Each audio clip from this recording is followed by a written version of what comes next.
asalaamu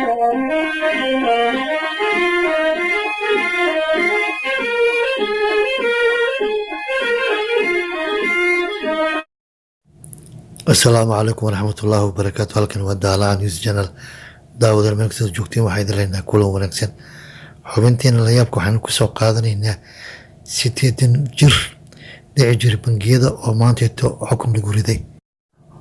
maxkamad ku taala degmada Hechingen ee koonfurta galbeed dalka Jarmalka waxaa maanta la soo taagay oday 80 jira kaasi lagu eedeeyay in 10 sano ugu dambeeyay uu dhac ka geystay bangiyo isagoo isticmaalaya bamba feeg ah.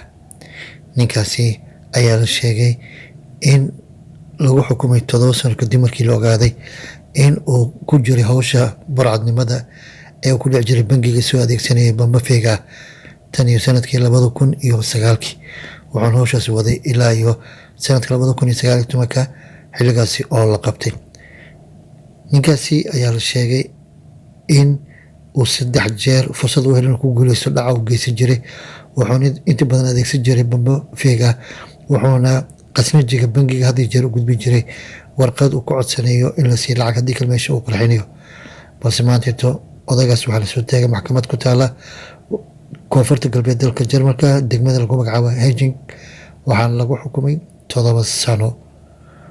daawadayaal xubintii layaabka wanaagsan waana ku mahadsantiin daawashadiina.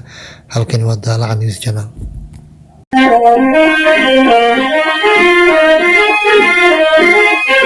Thank you.